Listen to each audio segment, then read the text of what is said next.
Hello students, how are you all students. Welcome to Alok professional.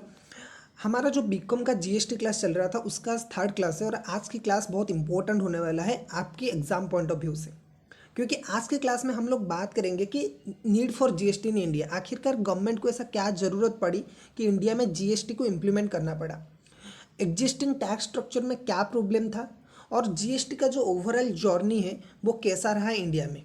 ठीक है, सो चलिए, ये एक इम्पोर्टेंट क्वेश्चन बन सकता है आपके एग्जाम में, need for GST in India. ठीक है, जीएसटी का क्या ज़रूरत पड़ा इंडिया में।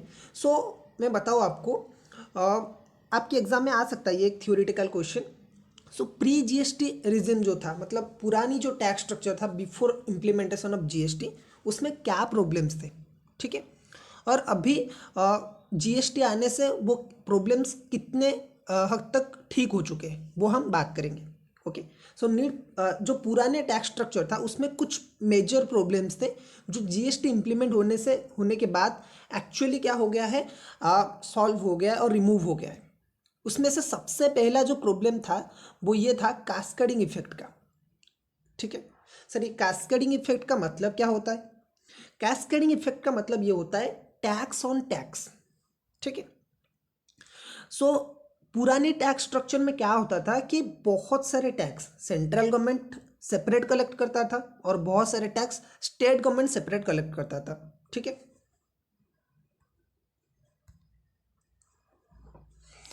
सो बहुत सारे टैक्स ऐसे थे जो कि सेंट्रल गवर्नमेंट सेपरेट टैक्स करना कलेक्ट करता था और स्टेट गवर्नमेंट सेपरेट अपनी कलेक्ट करते थे। ठीक है, तो जब वो क्रेडिट देने की बात आती है वो क्या होता है, दोनों में कॉन्फ्लिक्ट था और इस वजह से टैक्स ऑन टैक्स, मतलब टैक्स के ऊपर टैक्स कलेक्ट हो जाता था। ठीक है, ये वाला जो पॉइंट है कास्केडिंग इफेक्ट, इसको हम अच्छे से नेक्स्ट क्लास में एग्जाम्पल के साथ ही समझेंगे कि एक्चुअली में कैसे कास्केडिंग इफेक्ट होता था।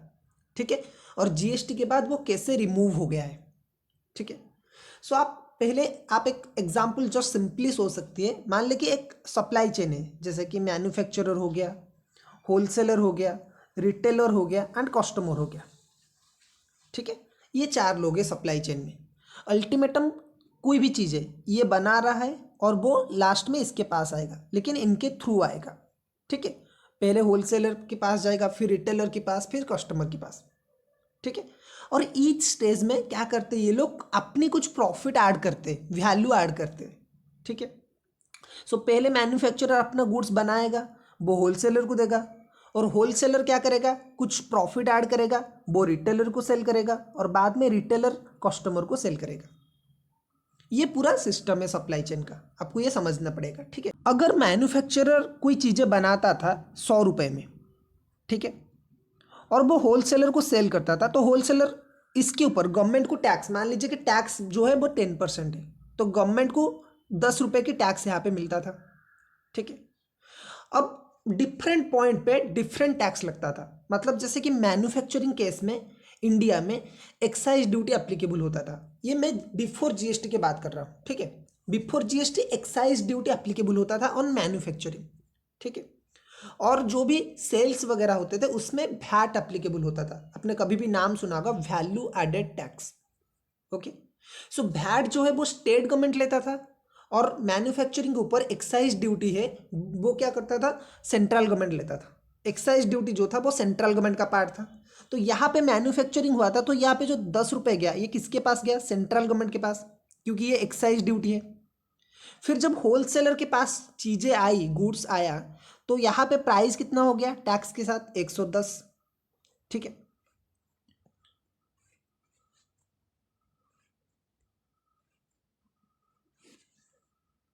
अब 110 की प्राइस में वो क्या करता था, अपना 20 रुपये का मुनाफा ऐड करता था और हो जाता था टोटल 130। मान लीजिए कि फिर से जो टैक्स रेट है वो भी 13 है, मतलब यहाँ पे भी 13 रुपीज़ का टैक्स आएगा। ओके, तो आप तो ये बोलोगे कि सर ये जो होलसेलर है ये तो ऑलरेडी 10 रुपये का टैक्स दे चुका है। ठीक है, ये तो ऑलरेडी 10 रुपये का टैक्स यहाँ पे दे चुका है जो कि इस प्राइस में इंक्लूडेड है, तो गवर्नमेंट क्या दोबारा इसी के ऊपर, मतलब 100 रुपीज़ के ऊपर गवर्नमेंट फिर से टैक्स लेगा उसके ऊपर। ठीक है, देखिए आप ध्यान से समझिए इस एग्जाम्पल को। मैन्युफैक्चरर ने 100 रुपये में कोई चीज़ बनाई और गवर्नमेंट ने उससे 10 रुपये का टैक्स ले लिया। ठीक है। लेकिन ये जो बर्डन है इनडायरेक्ट टैक्स का, ये जो बर्डन है वो किसके पास जाएगा? वो होलसेलर के पास जाएगा। और अल्टीमेटम होलसेलर को प्राइस कितना आएगा? 110 रुपये आएगा, राइट। और उसमें वो अपना कुछ मार्जिन वगैरह तो ऐड करेगा ही ना, वरना उसका बिजनेस कैसे होगा? तो उसने 20 रुपये का मार्जिन ऐड किया, तो टोटल आया कितना कॉस्ट? 130। और इसमें गवर्नमेंट फिर से दोबारा टैक्स लेता था, जिसे बोला जाता था वैट, वैल्यू एडेड टैक्स। समझ में आ रहा है आपको? और ये लेता था से स्टेट गवर्नमेंट, ठीक है। एक्साइज ड्यूटी आपका सेंट्रल गवर्नमेंट लेता था और वैट जो आपका होता था वो स्टेट गवर्नमेंट लेता था। तो सर यहाँ पे एक चीज आप समझ सकते हो कि ये जो 100 रुपये था इसके ऊपर 2 बार टैक्स लगा। पहले तो ये जो 100 रुपये था उसके ऊपर दोबारा टैक्स लगा 10% का, और इवन ये जो टैक्स वाला अमाउंट था, ये जो 10 रुपये था, ये वाला अमाउंट था टैक्स का, उसने टैक्स दिया था, उसके ऊपर भी टैक्स लगा, ठीक है। और ये जो 20 रुपीज़ उसने प्रॉफिट किया उसके ऊपर भी टैक्स लगा, ठीक है। सो अगर हम इस 13 रुपीज़ को डिवाइड करें तो पहले क्या आएगा? 10, फिर 1, फिर 2, ठीक है। ऐसा मिलके ये हुआ 13। लेकिन ये 10 रुपीज़ के ऊपर मतलब तो डबल टैक्सेशन हो गया ना सर। सो यही है कास्केडिंग इफेक्ट। एक तो है डबल टैक्सेशन एंड दूसरा है टैक्स ऑन टैक्स। इंडिया में एक प्रोविजन है कि आप किसी भी टैक्स के ऊपर कोई भी टैक्स नहीं ले सकते, क्योंकि वो एक इनकम नहीं है आपका, ठीक है। लेकिन क्योंकि excise duty central government collect करता था और स्टेट गवर्नमेंट वैट कलेक्ट करता था, तो दोनों में कॉन्फ्लिक्ट होता था और दोनों किसी को भी क्रेडिट नहीं दे पा रहे थे। मतलब ये जो 10 रुपये का टैक्स, ऐसा स्टेट गवर्नमेंट ये बोलता था कि आपने हमें कहाँ टैक्स दिया है, आपने तो सेंट्रल गवर्नमेंट को दिया है। और सेंट्रल में स्टेट में अलग अलग गवर्नमेंट है, अलग अलग पार्टी के गवर्नमेंट है, तो ये अपने हिस्सा छोड़ने के लिए तैयार नहीं थे और ये बोल रहे कि हम क्यों छोड़े। तो अल्टीमेटम नुकसान किसका होता था सर? होलसेलर का नुकसान होता था। और जो कस्टमर है उसके पास जब गुड्स आता था तो उसका प्राइस बहुत ज़्यादा बढ़ जाता था। सो ये एक मेजर पॉइंट था जो कि इनडायरेक्ट टैक्स में, एग्जिस्टिंग इनडायरेक्ट टैक्स में जो प्रीवियस था उसमें एक बहुत बड़ा मिस पॉइंट था, ठीक है। और इसको जीएसटी ने रिमूव कर लिया है, क्योंकि अब जो है एक ही चीज़, एक ही टैक्स यूज होता है, वो है जीएसटी। तो हर कोई उसका क्रेडिट दे सकता है, ठीक है। यहाँ पे एक्साइज का क्रेडिट आप वैट में नहीं ले सकते क्योंकि नाम ही अलग अलग है, टैक्स की जो लॉ है वो भी अलग अलग है। लेकिन जीएसटी आने के बाद क्या हुआ? एक ही एक्ट बना, जीएसटी एक्ट, ठीक है। और उसकी वजह से सेंट्रल भी उस, अगर चाहे आप सेंट्रल गवर्नमेंट को टैक्स दो चाहे आप स्टेट गवर्नमेंट को टैक्स दो, दोनों की आप क्रेडिट ले सकते हो, ठीक है। सो ये था एग्जिस्टिंग इनडायरेक्ट टैक्स का सिस्टम। तो इससे बोला जाता है कास्केडिंग इफेक्ट, ठीक है। अब ये कास्केडिंग इफेक्ट के बाद, कास्केडिंग इफेक्ट आपको समझ में आ गया क्या है? अब इसके बाद हम सेकेंड पॉइंट डिस्कस करते हैं कि कॉम्प्लेक्स, और एक लैकुना क्या था इसमें? Complex tax structure. Bunch of taxes collect किया जाता था सेंट्रल गवर्नमेंट के द्वारा एंड स्टेट गवर्नमेंट के द्वारा, ठीक है। जो एग्जिस्टिंग टैक्स सिस्टम थे उसमें number of taxes, excise duty हो गया, सर्विस टैक्स हो गया, वैट हो गया, जीएसटी हो गया, वैट हो गया, सीएसटी हो गया, एंट्री टैक्स, लग्जरी टैक्स, ऐसे नंबर ऑफ टैक्स थे, ठीक है। ऑलमोस्ट 30-40 टाइप के tax state government and central government दोनों मिलके कलेक्ट करते थे एक सिंगल ट्रांजेक्शन के ऊपर। एक बार एक गुड्स एक स्टेट अलग स्टेट गया, उसके ऊपर 1000 ऑफ टैक्स, मतलब बहुत सारे हेवी टैक्सेस लग जाते थे। तो ये जो मैन्युफैक्चरर है, होलसेलर है, जो बिजनेसमैन है, बिजनेसमैन को समझने में ही दिक्कत होती थी कि इंडिया की टैक्स स्ट्रक्चर क्या है। भाई आप कितना टैक्स लगाते हो? अगर एक जगह से पहले तो मैन्युफैक्चर हुआ तो एक्साइज ड्यूटी लगाएंगे, फिर अगर किसी और के पास गया, सप्लायर के पास, मतलब होलसेलर के पास, आप वैट लगाओगे, फिर उसके ऊपर एंट्री टैक्स लगेगा, एक स्टेट से अलग स्टेट जा रहा है तो, फिर सर्विस टैक्स है, ठीक है, फिर अलग सेस वगैरह है, ऐसे बहुत सारे थे, ओके। तो इसीलिए इंडिया की जो टैक्स स्ट्रक्चर था बहुत ही कॉम्प्लेक्स था। लेकिन आफ्टर इम्प्लीमेंटेशन ऑफ जीएसटी एक सिंगल टैक्स बनाया गया, जिसकी वजह से जो कॉम्प्लेक्स टैक्स स्ट्रक्चर था वो सिंप्लीफाइड हो गया, ठीक है। सो ये था एक पुराना, जिसकी वजह से हमको ये था एक जो पूरा मतलब वीकनेस एग्जिस्टिंग टैक्स में, जो जीएसटी में जीएसटी लाना पड़ा, जिसकी वजह से हम लोगों को, ठीक है। और एक तीसरा पॉइंट आता है difference in tax rate. Sir इसका मतलब क्या है? थर्ड पॉइंट का मतलब, इसका मतलब ये है कि ये जो वैट था, वैल्यू एडेड टैक्स, उस वैल्यू एडेड टैक्स का एक पॉइंट था कि जो स्टेट गवर्नमेंट है वो अपने हिसाब से वैट की रेट फिक्स कर सकते थे। ठीक है, जो वैल्यू एडेड टैक्स थे उसकी रेट स्टेट गवर्नमेंट के पास पावर था कि वो फिक्स कर सकते थे। ठीक है, मान लीजिए कि किसी स्टेट, एक गरीब स्टेट है, तो वो वैल्यू एडेड टैक्स सबसे ज़्यादा रखेगा क्योंकि उसको तो पैसे चाहिए। ठीक है, लेकिन कोई स्टेट है, कोई किसी की गवर्नमेंट, अरविंद केजरीवाल जैसे, जो लोगों को फ्री वीज देने में बिलीव करता है, तो वो तो वैट का रेट बहुत कम रखेगा। ठीक है, तो इसकी वजह से क्या होता था, मान लीजिए कि आप एक जूता खरीदने जाते थे, जिस स्टेट में वैट ज़्यादा है उस स्टेट में जूते का रेट बहुत ज़्यादा होता था। ठीक है, इसलिए मार्केट एक ही देश में अलग अलग सिमिलर प्रोडक्ट का, मान लीजिए कि आप एक जूता खरीदना चाहते हैं कैंपस का या फिर रिबॉक का या फिर नाइकी का, अलग अलग रेट हो जाते थे। स्टेट में अलग, एक स्टेट में अलग, दिल्ली में अलग रेट, उड़ीसा में अलग रेट, चेन्नई में अलग रेट। ठीक है, सो ये प्रॉब्लम होता था कस्टमर्स के लिए कि वो कहाँ से खरीदे। कस्टमर के लिए दिल्ली वाले बोलेंगे अरे हम तो सेम ही रेट पहन रहे, उड़ीसा वाले भी बोलेंगे हम भी सेम जूता पहन रहे लेकिन अलग अलग चार्जेस दे रहे।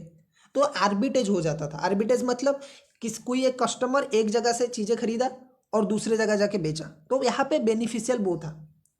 लेकिन जीएसटी जब आया, जीएसटी का टैक्स रेट पूरी ऑल ओवर द इंडिया में सेम ही है और कोई भी इसको अमेंड नहीं कर सकता विदाउट परमिशन। अब सारे गवर्नमेंट मिलके ये रेट फिक्स किया है। ठीक है, तो दिल्ली में भी वही रेट है और भुवनेश्वर में भी वही रेट है।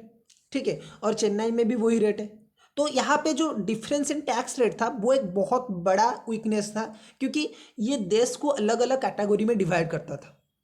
India as a one nation, अलग अलग लॉज थे, हर एक स्टेट में और एक एक लॉ। ठीक है, सो ये प्रॉब्लम होता था एग्जिस्टिंग टैक्स सिस्टम में। ओके, जब जीएसटी, इसी वजह से जीएसटी लाया गया और जीएसटी का जो मोटो था, मेन मोटो था, वो था वन नेशन वन टैक्स। हम इंडिया के लिए एक ही टैक्स बनाएंगे जो कि है जीएसटी। ठीक है, फिर इसके बाद और एक पॉइंट आता है hindrance in free flow business. Sir इसका मतलब क्या है? इसका मतलब यह है कि ये जो एंट्री टैक्स था, ऑक्ट्राई ड्यूटी था और भी बहुत सारे स्टेट गवर्नमेंट के टैक्स थे, उसकी वजह से बिजनेसमैन मूव नहीं होना चाहते थे। गुजरात के लोग बिजनेस करना चाहते हैं उड़ीसा में, लेकिन ये entry tax, octroi duty, state government की बहुत सारे टैक्स थी और दैट्स वाई वो लोग नहीं चाहते थे कि वो आके उड़ीसा में बिजनेस करें। ठीक है, क्योंकि टैक्स स्ट्रक्चर एक तो इतना कॉम्प्लेक्स है, दूसरा है कि एंट्री पे, बिजनेस करने के टाइम पे ये लोग बहुत ज़्यादा टैक्स लगा रहे हैं। ठीक है, बहुत सारे गुड्स आ नहीं पाते थे क्योंकि due to this taxes. Okay, so ये एक मेजर प्रॉब्लम था एग्जिस्टिंग टैक्स स्ट्रक्चर में।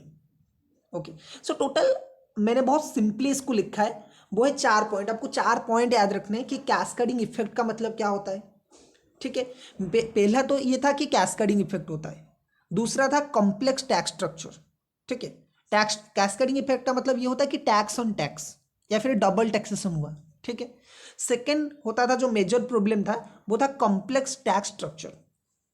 तीसरा था different in tax rate. Okay, कोई भी किसी जगह पे टैक्स का रेट अलग था, मतलब दिल्ली में अलग था वैट का रेट, मुंबई में अलग, उड़ीसा में अलग, ऐसे था। ठीक है, और फोर्थ था कि फ्री फ्लो बिजनेस नहीं हो पा रहा था, ये रेस्ट्रिक्ट करता था free flow business. So hindrance in free flow business, ये भी एक मेजर वीकनेस था एग्जिस्टिंग टैक्स में, मतलब प्री जीएसटी टैक्स सिस्टम में, जिसकी वजह से इंडिया गवर्नमेंट को जीएसटी इंप्लीमेंट करना पड़ा। राइट, सो ये एक इंपॉर्टेंट क्वेश्चन आ सकता है आपके एग्जाम में, 4 मार्क्स का हो गया या फिर एक 7 to 10 मार्क्स का आ सकता है, जैसे भी आपके एग्जाम, मतलब कॉलेज में जिस तरह की क्वेश्चन पैटर्न आता है। अब हम बात करेंगे कि इंडिया में जीएसटी की जर्नी कैसा रहा। ठीक है, कैसा रहा इंडिया में जीएसटी का जर्नी बिफोर इम्प्लीमेंटेशन। ये जब सक्सेसफुल इम्प्लीमेंट हुआ उससे पहले जीएसटी में क्या क्या हुआ था इंडिया में। ठीक है, ये मे भी आपके एग्जाम पॉइंट ऑफ व्यू से इतना इंपॉर्टेंट नहीं होगा, लेकिन आपको ये सारे चीज़ें जानना है क्योंकि आप एक कॉमर्स बैकग्राउंड के स्टूडेंट है। तो अगर कोई साइंस वाला कभी आपको पूछेगा कि अरे जीएसटी कैसा आया था, आपको पता नहीं है, तो आप उसे बता सकते हो। ठीक है, क्योंकि ये हमारी सब्जेक्ट है। ओके, सो एग्ज़ाम में इतना इंपॉर्टेंट नहीं रहेगा शायद, लेकिन आपको ध्यान से जानना है। आपको कभी भी नॉलेज पॉइंट ऑफ व्यू से आप प्रेजेंट कर सकते हो कि आपको कितना अच्छा इन डेप्थ नॉलेज है जीएसटी में। ठीक है, सो जीएसटी ये जो कॉन्सेप्ट है वो एक्चुअली 2000 में ही आ गया था। सॉरी 2000 ईयर 2000 में ही आ गया था। उस टाइम के जो प्राइम मिनिस्टर थे उन्होंने जीएसटी का कॉन्सेप्ट इंट्रोड्यूस किया। उन्होंने बोला कि हम एक ऐसा टैक्स लेंगे जिसका रेट पूरी पूरी सारे पूरी कंट्री में सेम होगा, मतलब वन नेशन वन टैक्स, ठीक है। और उन्होंने एक कमिटी भी बनाया था इसके लिए, ताकि वो जीएसटी के ऊपर एक मॉडल बना सके, ठीक है। मॉडल मतलब एक ड्राफ्ट बना सके कि कैसा ये जीएसटी होगा, किस तरह से काम करेगा उसके ऊपर, ठीक है। आपको पता होगा कि हमारी जो पॉलिटिशियन होते हैं वो बहुत ज़्यादा समझदार होते हैं, पढ़े लिखे होते हैं, ठीक है। इसीलिए उन्हें कमिटी बनाना पड़ता है। कोई भी काम गवर्नमेंट कोई भी एक लॉ लाता है, एक्ट लाता है, उसके लिए कमिटीज़ की हाथ रहता है ज़्यादा, ठीक है। ये कमिटी में सर कौन होते हैं? बेसिकली इसमें रिटायर्ड आईएएस ऑफिसर्स होते हैं जो बहुत एक्सपीरियंस होते हैं, ठीक है। रिटायर्ड आईएएस ऑफिसर्स हो गए, फाइनेंस बैकग्राउंड में जो टॉप पोजीशन में है, जिन्होंने अच्छा मतलब अच्छा पीएचडी वगैरह किया है या फिर नोबेल प्राइज जिन लोगों को मिला है उन लोगों को मिलता है, ठीक है। इकोनॉमिस्ट होते हैं, चार्टर्ड अकाउंटेंट्स होते हैं, ऐसे बहुत सारे लोग होते हैं, ठीक है। सो ये कमिटीज रिकमेंड करते हैं गवर्नमेंट को कि एक्चुअली ये एक्ट आना चाहिए या फिर नहीं आना चाहिए, और ये लोग सोचते हैं कि कैसे एक्ट आएगा तो पूरी देश के लिए अच्छा होगा, ठीक है। सो 2000 ईयर में ही ये सब कुछ हो गया था। जीएसटी पहली बार इंट्रोड्यूस किया गया था इंडिया के लोगों के सामने, ठीक है। फिर 2006 आ गया, और 2006 में क्या हुआ कि उस टाइम के जो फाइनेंस मिनिस्टर थे उन्होंने अनाउंस कर लिया, ठीक है। बजट 2006-07 में फाइनेंस मिनिस्टर ने ये बोला कि जीएसटी हम अप्लाई करेंगे 1 अप्रैल 2010 से। और उस टाइम पे कांग्रेस की गवर्नमेंट थी, तो शायद पी चिदम्बरम उनके जो प्राइम मिनिस्टर थे उन्होंने ही बोला था कि सॉरी फाइनेंस मिनिस्टर थे, उन्होंने ही बोला था कि अप्रैल 2010 से जीएसटी इंडिया में अप्लीकेबल हो जाएगा पूरा सक्सेसफुली। लेकिन पॉलिटिकल जो कॉन्फ्लिक्ट था उसकी वजह से जीएसटी इंप्लीमेंट नहीं हो पाया, और फिर मोदी जी आ गए सत्ता में। मोदी जी आए 2014 में, और 2014 में जब मोदी जी आए तो उन्होंने सबसे ज़्यादा मतलब बीजेपी गवर्नमेंट ने जीएसटी को ज़्यादा इन्फोसिस दिया। जब कांग्रेस की गवर्नमेंट था तो बीजेपी वाले ही अपोज करते थे कि नहीं जीएसटी नहीं आना चाहिए, ये होने नहीं चाहिए, ठीक है। लेकिन जैसे ये लोग सत्ते पे आ गए तो इन्होंने फोकस किया कि कांग्रेस वाले जीएसटी पास नहीं करना देते, ठीक है। और मेजोरिटी वोट के साथ मोदी जी आए थे, तो तब बिल पास करना बहुत आसान हो गया, ठीक है।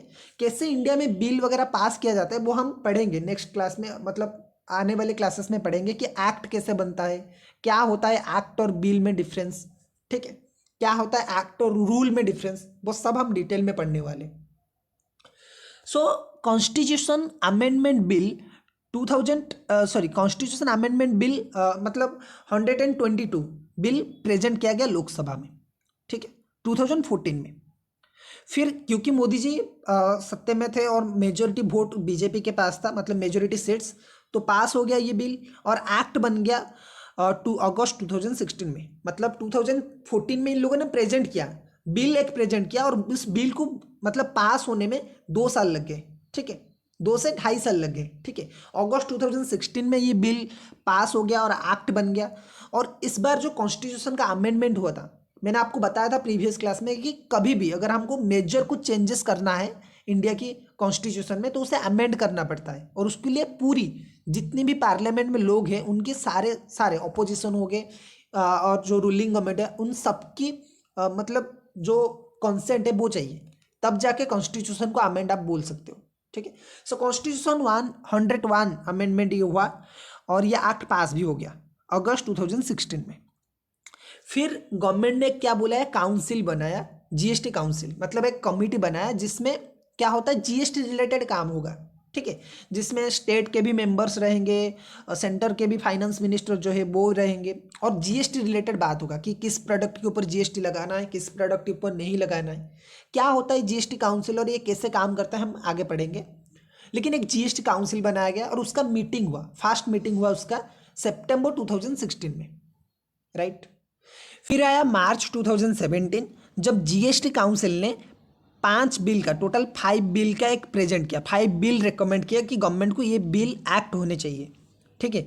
एक उसमें था central goods and service tax bill, एक था एसजीएसटी मतलब state goods and service tax bill, फिर एक आया IGST integrated goods and service tax bill, फिर एक आया UTGST union territory goods and service tax bill, and last में एक था कंपनसेशन सेस बिल, ठीक है। तो जीएसटी काउंसिल ने ये 5 बिल रिकमेंड किया गवर्नमेंट को कि ये 5 बिल एक्ट होना चाहिए, ठीक है। अगर उसमें से मैं आपको बात करूँ तो सीजीएसटी मतलब central goods and service tax bill, और कंपनसेशन सेस बिल और आईजीएसटी मतलब integrated goods and service tax bill, ये जो 3 बिल थे ये सेंट्रल के अंडर थे, मतलब पार्लियामेंट में पास होने थे। और जो एसजीएसटी थे एंड यूटीजीएसटी था, union territory goods and service tax bill and state goods and service tax bill, ये तो respective states and union territories को पास करना था। ठीक है, so CGST, IGST and compensation act ये सारे पास हो गए, मतलब सेंट्रल के अंडर में जो था वो अप्रैल में ही पास हो गया, क्योंकि मोदी जी मेजोरिटी में थे तो सारे बिल्स उस टाइम पे पास हो जा रहे थे आराम से। ठीक है, सो सेंट्रल रिलेटेड जितना था वो सब कुछ पास हो गया, 5 में से 3 थे सेंट्रल रिलेटेड तो तीनों पास हो गए। ठीक है, फिर जीएसटी काउंसिल ने क्या किया, रूल्स रिकमेंड किए। अब मैं आपको बताऊंगा कि आगे जाके कि बिल क्या होता है, एक्ट क्या होता है, रूल क्या होता है। ठीक है, जीएसटी काउंसिल ने रिकमेंड किया जीएसटी रूल्स मई 2017 में। ओके, फिर आया 30 जून। जून में क्या हुआ कि जितने भी स्टेट्स थे, जितने भी यूनियन टेरिटोरीज थे, उन्होंने क्या किया, अपनी जो एसजीएसटी एक्ट है या फिर यूटीजीएसटी एक्ट है वो सब कुछ पास हो गया। ठीक है, मतलब सारे स्टेट्स ने अपनी जो state goods and service tax act है वो पार्लियामेंट मतलब स्टेट लेजिस्लेचर को पावर मिला था। मैंने बताया था ना आपको, कुछ चीज़ों में सेंट्रल को पावर मिलता है लॉ बनाने का, कुछ चीज़ों में स्टेट को बनता है। तो सारे स्टेट्स ने अपने रिलेटेड जीएसटी एक्ट पास कर लिया। ठीक है, बिफोर 30 जून। ओके, फिर आया 1 जुलाई 2017, जिस डेट में क्या हुआ, जीएसटी को लॉन्च कर दिया गया। ठीक है, और इसी डेट को ही जीएसटी डेट डिक्लेयर किया जाता है, मतलब जीएसटी डे इसी डेट को ही सेलिब्रेट किया जाता है। ठीक है, आपको और भी 2 इंपॉर्टेंट डेज है इसी डेट में, 1 जुलाई 2017 में 2 इंपॉर्टेंट प्रोफेशंस की डे। ठीक है, वो क्या है आपको कमेंट सेक्शन में बताना है, अगर आप ये वीडियो एंड तक देख रहे हो। ठीक है, 1 जुलाई में क्या क्या सेलिब्रेट किया जाता है। ठीक है, सो जीएसटी इसी दिन लॉन्च हुआ और ऑल ओवर द इंडिया में एप्लीकेबल हो गया, लेकिन एक स्टेट को छोड़ के, जम्मू एंड कश्मीर को। ठीक है, हमारी जो जम्मू एंड कश्मीर था वो एक स्पेशल स्टेट था, आपको पता होगा, उसे आर्टिकल 370 वगैरह में स्पेशल कुछ राइट्स दिया गया था। तो ऐसा होता था सबसे, हर जगह हर टाइम ऐसा होता था कि इंडिया में कोई एक्ट पास हो गया, सो पहले वो ऑल ओवर द इंडिया में एप्लीकेबल होगा, फिर जम्मू एंड कश्मीर में उसे पूछा जाता था।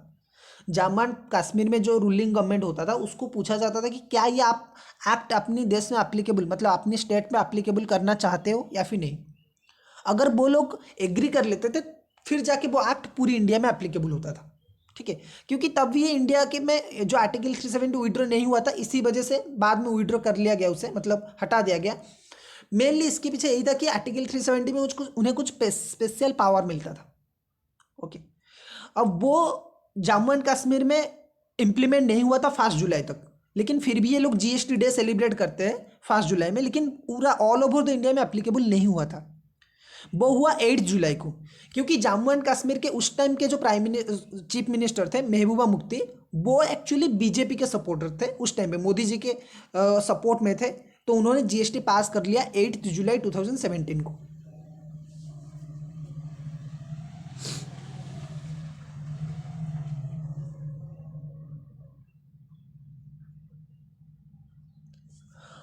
एंड एक्चुअली अगर हम देखें तो 8 जुलाई 2017 को पूरी ऑल ओवर द इंडिया में जीएसटी एप्लीकेबल हो गया, including Jammu and Kashmir. So basically 8 जुलाई में पूरी देश में एप्लीकेबल हुआ था, लेकिन ये लोग 1 जुलाई में एप्लीकेबल, मतलब ये लोग 1 जुलाई में एक्चुअली इसको जीएसटी डे सेलिब्रेट करते हैं, आज है जीएसटी डे। ठीक है, क्योंकि उस टाइम पे ये लोग शायद ऐसा मान रहे थे कि जीएसटी शायद जम्मू एंड कश्मीर में एप्लीकेबल नहीं होगा, लेकिन एक्चुअली जाके 8 जुलाई में हो गया। सो ये था ओवरऑल जर्नी। एक एक्ट जो कि 2000 में इम्प्लीमेंट मतलब इंट्रोड्यूस किया गया था, उसे सक्सेसफुली इम्प्लीमेंट होने में कब लग गया, 2017, मतलब 17 साल लग गए इंडिया में एक एक्ट पास होने में। ठीक है, तो आप इसी से सोच सकते हो कि इंडिया की जो कॉन्स्टिट्यूशन है वो किस तरह से काम करता है, इंडिया में जो पॉलिटिशियंस है वो किस तरह से काम करते हैं। ओके, सो ओवरऑल आज की क्लास में बस इतना ही। हम नेक्स्ट क्लास में ये पढ़ेंगे कि नेक्स्ट क्लास में हम लोग पढ़ेंगे कि GST and goods and service tax actually क्या होता है, इसकी क्या क्या बेनिफिट्स है, उसके बारे में डिस्कशन करेंगे। ठीक है, हम फिर मिलेंगे नेक्स्ट क्लास में। Okay, till then tata bye bye.